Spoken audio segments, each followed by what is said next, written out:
नमस्कार, आपका हमारे चैनल में हार्दिक स्वागत है।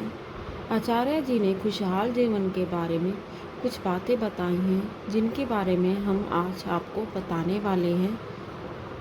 आचार्य चाणक्य ने जीवन से जुड़े कई पहलुओं के बारे में बताया है। चाणक्य नीति में आचार्य ने खुशहाल जीवन के बारे में बातें कही हैं। कई ऐसे बातें हैं जिन्हें अपनाकर आप जीवन कष्ट मुक्त बना सकते हैं। लेकिन आचार्य ने पति से असंतुष्ट महिलाओं के बारे में भी बताया है। चाणक्य नीति में इसकी नीति शास्त्र में शादीशुदा जीवन को सुखमय बनाने के लिए भी कई बातें बताई गई हैं। कई बार हम देखते हैं कि औरतें अपने पति से संतुष्ट नहीं होती हैं और इस बारे में पति को पता नहीं चल पाता है। चाणक्य नीति के द्वारा कुछ बातें बताई गई हैं जिसके माध्यम से आप जान सकते हैं कि आपकी पत्नी असंतुष्ट है। जब वह असंतुष्ट होती है तो किस तरह के इशारे करती हुई नजर आती है। इन इशारों को देखने के बाद पति अपनी पत्नी को संतुष्ट कर सकता है। पति की नाराजगी को दूर करने के लिए चाणक्य नीति में इन बातों का जिक्र किया गया है। महिला का बात कम करना।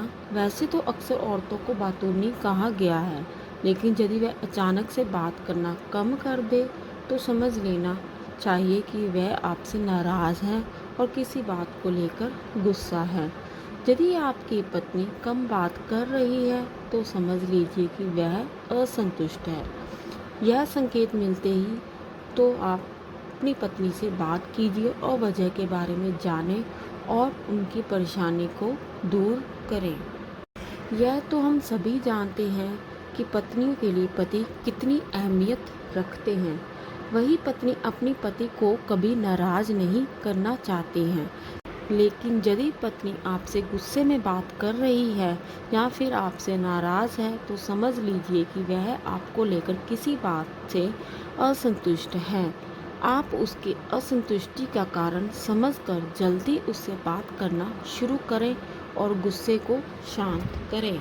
हर पत्नी अपने पति की ज़रूरत का ख्याल रखती है और वह दोनों के बारे में ही सोचती है।